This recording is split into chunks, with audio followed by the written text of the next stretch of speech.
Hall of Fame, another one?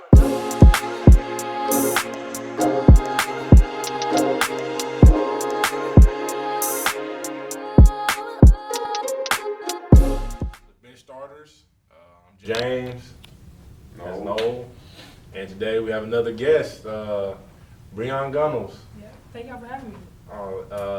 So Breon, she plays at UNI. A quick story, like I was just sharing with Noel. The first time I saw Breon play basketball, so then you remember your first high school basketball game? West Platte or something. Yep, West Platte. Mm-hmm. Yep. And so like I was on the boys coaching staff, and her first game as a freshman, just straight killer. First game, triple double as a freshman. First game. Crazy remember. Like triple double, like we talking like points, rebounds, like Points, rebounds, assists. and assists. And I'm gonna let you know. No, blocks. It was blocks. It was blocks. It was blocks. Jesus. That's crazy. Yeah.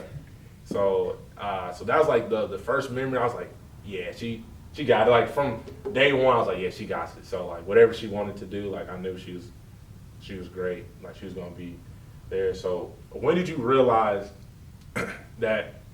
You know, I know you're a pretty humble kid, well, a young woman. So you're most definitely not a kid no more. Right. When did you realize that like you were pretty good at basketball? That you were like, okay, and not in the most humblest way, like okay, like I'm pretty good at this. Like That game definitely was like, okay, I can play in high school. Like I'm just as good as everybody, if not better than everybody else. But I think when I really knew I was good, I think maybe like it was an AAU game, like 7th grade, and they gave me like the stat book, and it was like 30, 12, and something. I was like, dang, 6th grader. And you didn't Okay, even I'm know. good. You Yeah, I didn't didn't even even know know. you was putting up those type of And I didn't numbers. care nothing about scoring 30 points. But after that, I was like, okay, I'm pretty good now. Wow. man, Who'd you play for in AAU? I started off when I was younger. I played for Lady Ballers, this like small team, and I played for another small team called the Airs, the NCAA Airs, and then I played for Delaware and Running Angels. Like as I got once I had to get to a traveling team, I played for Running Angels for a couple years. Okay. Sophomore and junior year, I think it was summer. so I know like I always used to see your mom, you know, at your games, which was always great to see. You know, in the inner city, people understand. I mean, at least in Kansas City, you know, we have athletes, but we also don't have parents who are always there. So it was always great to see your mom in the stands, always cheering you on. At almost at every game I was there, I know that your mom was there. So like and now I know she's at University Academy, right? At Kaufman. At Kaufman, that's right, at Kaufman. Same colors, my fault. At Kaufman. So she played at UNI as well, right? No, she played at Pittsburgh State for Pittsburgh a while. State. She played for a little bit in Kansas for Okay. I think a year, but Pittsburgh State mainly. So then, what did your mom like teach you in the game? Like, what did you, like what did you learn from your mom that was always there and Well, she was my coach from like 6th grade to 8th until I got to the traveling team. So around like 9th grade, and it was kind of like when we got to practice, she wasn't mom, it was coach, and I think the main thing she taught me was to watch basketball. I think it's easy to like go out there and play, but to learn you gotta watch it, and I watched a lot. I started maybe like when I was like 9 or 10 watching it, and I think understanding it from that standpoint helped me go out and do it, if that makes sense. So teaching me to watch it was something that was important. And then my shot form, she worked with me for years until I could get it. That was the main 2 things she taught me, for sure. So throughout high school and what made you decide to stay in the city? Because just like I was telling Noel, we have players in the city, but a lot of them they transfer, they go to some more of the suburban schools. So what made you want to be that person who just wants to stay? Like I'm gonna stay here. Like I'm putting up the numbers, even though I might not have the best teammates, which people don't understand. Like Coach Ramsey, she has helped a lot of girls, and like I think on your team, you guys had who initially went to college to play basketball. I think it was 3 or 4 of you guys, right? So which was really dope to see, like, because you don't really see that a lot in the inner city. Right. But what made you, decide to, like, I'm going to stay here at Southeast? Well, thinking about the overall story, like, that'd be a great story to say I stayed and we worked it out instead of, because I felt like it'd be so easy to transfer and get to winning, and it's easy. And that I wouldn't have gotten any better that way. I felt like the best way I could get better is be amongst these people that not necessarily as good as me, but everybody kind of has their thing that they're good at and creates a better team. But like getting to state, almost state our senior year, that was something that nobody would have thought. So just that story, I think, is what kept me. And then I didn't want to go nowhere else. And I had been going to A since like 6th grade, so it was like, no, I'll stay here. So you just stayed and grinded out with your friends, Yeah, and it worked. Yeah, by senior year. It did, and I mean, I was able to, after I left, and I was coaching other places. I wasn't able to every game, but I still make sure like I was checking the newspaper. I was checking. I was asking people like, man, how did Breon do? Because like I knew you and another freshman. That was a boy who I just knew. I just thought he was gonna be it. You know what I'm saying? But situations. But Right. But then the fact that you did it, and it was like, and you're still doing it. You know what I'm saying? So. So what made you choose UNI? Like, what made you feel like, hey, man, this is school for Breon? I think the first reason I initially liked them the most was probably because they were the first school to give me an offer. I went to camp, and right after the camp, she gave me an offer. And besides, the old assistant coach played at Lincoln back in the day, so she came, and for whatever reason, she saw my game, and that's kind of where it started. But in the midst of my recruiting, she was like, I'm going to a Big Ten school, but I really think UNI is good for you. Like, not even just on some, like, I want you to come play for me. Like, I feel like that's a great school for you. So I went. So I wasn't going to, like, not talk to them no more. So I was like, you're not going to be there? I don't want to be there. But I went, and I remember taking a visit, and at this time I didn't have an offer, but Coach Warren stopped and talked to me for, like, 30 minutes. And I was like, she didn't have to do that. Like, she could have just kept walking. She not recruited me. I think she had seen film, but she, like, at this point, like, we had never talked. So for her to stay for 30 minutes, I was like, okay. And then I came to camp, got the offer, and once I found out Coach Tiffany was leaving, Coach Warren was calling me every day, and then she ended up coming for a dinner at my house, and I was like, okay. And then I committed, like, the next week, I think, when I called her. But I wanted to commit at that dinner, but I went to talk to my family for a minute, but yeah, knowing how dedicated she was to get, not even just, like, Coach Tiffany wanted me to be there to be a good player, not, okay, I want you to come play for me. But I knew it was, like, a genuine thing, and I went to the campus, and they had, like, a medium-sized, not too big of a campus, and they had my major. That was important. And what are you majoring in? Sports psychology, and I recently added a sports administration minor. Okay. So not a lot of schools had sports psychology, so that was perfect. Dang, I wish I had known when I was in school that was an actual major to have. Yeah, they had just made it a major too, I think, the school year before, so it worked out perfect. So speaking of sports psychology, kind of speak to your grind, like as far as when you started actually getting in the gym and like putting in like the work consciously. Like everybody goes to the gym and shoots around and plays and does things like that. But when did you actually lock in and like put a plan into place, or maybe had like somebody beside you that was helping you? I mean, obviously you had your mom, but like speak to like how your grind started and where it's at today. I think the first thing I remember is when I played for the Lady Ball, it was a little small AAU team. We slowly like didn't have a team. Like the woman who started it slowly stopped coming to practice, stopped putting us in tournaments. And I used to go to that Boys and Girls Club. I forget what it's called, 43rd. I went to that Boys and Girls Club. Like, we always had practice at 6, so I was already there. So I would just come down at like 6 or 5:30, get ready, and it used to be just me and my mom in there, and nobody would come. So we got used to like nobody's coming, we'll go home. And then it was like, well, we got this gym, we pay for it. It's it's scheduled for us for a couple hours, and me and my mom was just in there for a couple hours twice a week, and then at this time I wasn't playing for another AU team like all the time, but other coaches would say, hey, you want to run like one weekend? And I was playing, and I was seeing myself get better, and like stuff that I wasn't doing well in the beginning. I'm like, okay. I went to the gym, worked on it with her for a few hours, came back, did it the next game. I was like, wow, that works. Like, and I think that was the first time. And that was like seventh grade, and then that next summer I played for another team, and the whole game kind of came together. Like at first it was like pieces. I would make a shot, and then I would move to the 3, or then I would be able to dribble with my left, and then all of a sudden it was like I'm crossing over, and it was all starting to come together once I got to high school. I got you. And then by then you're actually able to get consistent gym time, hopefully, and then your game is coming together even Did kind of is there a game in high school, I guess, besides your triple double in the first game? Is there a game where you were like, man, I'm really different? Because to go to UNI from an inner city school like James say, there's not a lot of that going on, unfortunately. I mean, there's smaller colleges, NAIAs, D2s, but UNI is like a pretty good school. So is there a game in high school where you were like, man, I'm different out here? Like,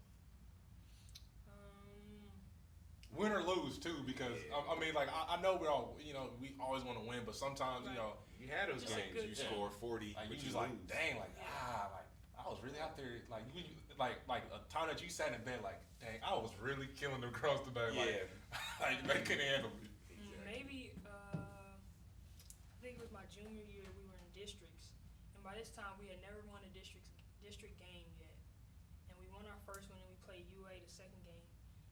And I don't remember how many points I had, but I remember the last few minutes they were like had 4 people on me, so everybody else was just They was giving her the wheel. just all out, and we was just throwing it. They was getting layup, and they were just all like not boxing one, but just all. No, it is a boxing one, but they're boxing. They're Like, boxing That's you not in. the wrong box. That's the wrong box. Yeah, Like this. They was all Wow. just standing around like, wow. You I getting did quadruple team, Yeah, that's crazy. and like all your teammates is just getting free layups, and they was like, well, You see she that? didn't score. She get quadruple team, but then check out the shirt though. Yeah. Man, she got the Kobe on, so And we lost that game too, but no, we lost. I think. Dang, that's Yeah, tough. but yeah. I mean, that'll tell me. That would have definitely told me like, okay, Yeah. I'm destined for great things. But that's really quadruple team. I've never seen that before either.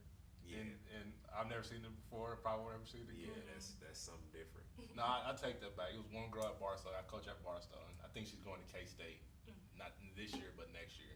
Yeah. And a lot of teams try to do the same thing, but like you said, like that speaks of the excellence that coaches got to actually throw a little gimmicky stuff. That's not like you'll never teach that ever. Yeah. So like the fact that you're that great that they throw gimmicky stuff at you, that just really shows how much time that you put in to be the player that you want to be. Like that's really dope. I'm gonna let you know I've never got double teamed. I never got Maybe a double team off a screen, maybe. Right, for a couple possessions. or like off a post up, but yeah. never just like me dribbling the ball and someone like nah, send go two at get him. him, go get him. All team. So as far as your game goes, like who do you look up to? Who do you model your game after? Like who do you feel like you mirror the most? Well, my favorite player is Kobe, of course, but I don't necessarily model my game after him. I think somebody who has a similar body type and a similar game is Kevin Durant. I think I watch him a lot, and like Breonna Stewart. Breonna Stewart and Kevin Durant. Tall shooters can handle the ball, do everything. Post on up, the go court. outside a little bit. Exactly. In high school, I only went to the rim. I never really shot because if you was close enough, I would just try to go past and go, and I didn't have to shoot. But in college, it was like everybody's pretty athletic, so I had to learn how to shoot a little bit more. So yeah, I definitely watch a lot of Kevin Durant, a lot of Breonna Stewart, Candace Parker, Elena Deladon. This recent year, I started watching her a lot more. She's my favorite. Deladon? Yeah, she's great because I like her because she could have went to UConn like everybody else, and like Went to she a was, small little. but she went to Delaware and just like I'm gonna stay local and I'm gonna get this 30 ball a game and we gonna win games. Now she a champion MVP. And all that. Exactly. She did it her way. She did it Yeah. her way, which is the coolest thing. Like I always tell kids, like it's your story. You know what I'm saying? You're the only one writing it. So Exactly. whatever choice that you live by, like you know, and I feel like every choice that you chose to do, you've done something great at every single stop. You know what I'm saying? So what would be something that that you would tell a younger person, or like maybe your sisters? I'm not sure if your sisters play basketball, but what would you tell them? Tell like a younger person like in your who like you see can be following in your footsteps that you like, okay, like this is what you should do. I think one kind of like you said, do it your way. Don't kind of get in the hype of I'm going to a big conference or stuff like that. It's about just like even if I went to the smallest Division I school, going to college is big. Like even out of Kansas City, I feel like that's a big deal. So I would tell people don't get too caught up in the hype of stuff. And then second, I would say once you get to college, don't expect for it to be like high school for one.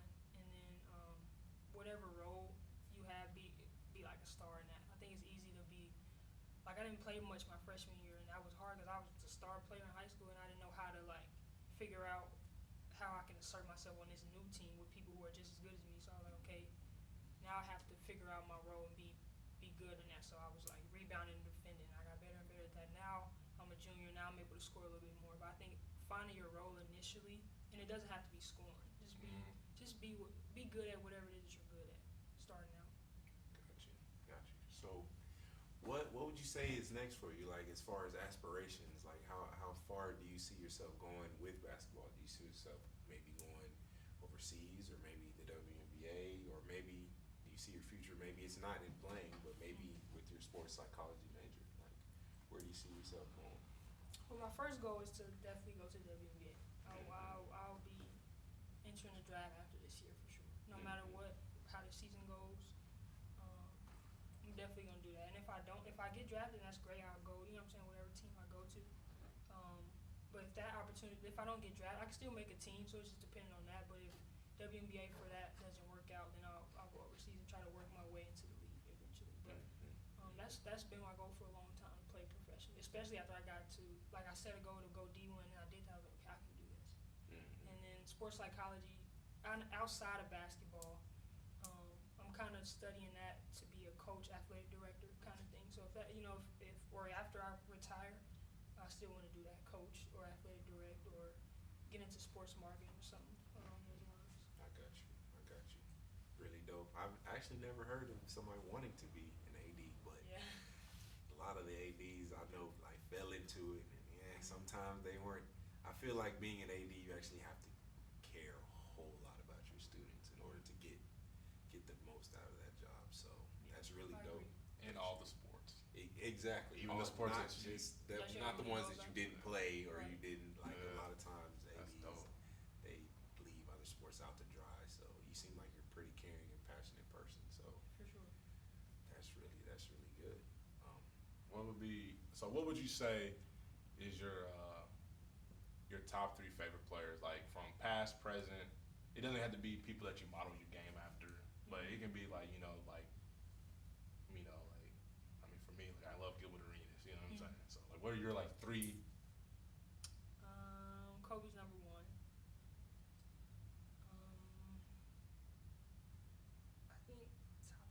I think Kevin Durant's up there now, after a few years of watching him. So Kobe, Kevin Durant, and I had to throw a girl in there, Breanna Stewart. Let's do it. One question I like asking to the women hoopers who are like actually like good and skilled. What's your experience playing pickup with men? Like, do you do it often? Maybe not so much. Do you have fun? Is it a chore? Like, what's your experience? What's your experience with it? I guess. In AAU, I did a lot. We had practice players, so we played against boys a lot, and it was like don't go easy on them. There was fouling us, throwing us around, dunking, all of that. But that was early. I think maybe middle school or early high school, and then regular pickup. I go to Hy-Vee a lot in the summer when I'm home, so I play a lot. And then there's a mixture, girls and boys. But I like playing against boys. I think the speed of it is different, and boys are a lot more athletic, so you have to be a little bit more fundamental in that. Like I'm not going to out jump you, or I'm not going to have more athletic plays than you, but I can box you. Just do small things that could beat you fundamentally. So Exactly. I have fun playing with boys for sure. That's a really smart answer. A really smart answer. Golly. Well, yeah. I mean, I feel like we got all the questions we can get out of you. Wait, since all this, this COVID stuff's going on right now, what are you doing yourself right now to stay in the tip-top shape, or are you actually using this to like finally give your body a break, or Both. We had team workouts for a few weeks, but now that it's going into finals week next week, it's not mandatory, so we're kind of doing it on our own. It's hard to be motivated when you don't know what's next, but like if we know that we're going to be playing a game next week, it's easy to get up and work out. But when you don't really know if you're going back for summer workouts, what if next year will be, even if we'll have a season, like you don't know, so it's hard to be motivated. But I've been watching a lot of myself for last season. And then none of the gyms are open, but I've been on outside goals working on little stuff. But I haven't really done any much conditioning besides our team conditioning. So I think that's next. Get back in shape. I mean, I think this is great. I think it's very informative. You know, I just wanted to, you know, I see you all the time on Facebook as well. So, you know, I just wanted to, you know, reach out to you, and I know that, you know, I just remember, man, like when you were a freshman, we were in West Platte, it was a away game. I remember all that, and I was like, dang, she got it. Like she's up next. Like, you know what I'm saying? Like, and it was like, okay. So I just remember that. I was like, you know what? I really want to reach out to you. So, you know, very thankful that you know, I appreciate you. going on the show.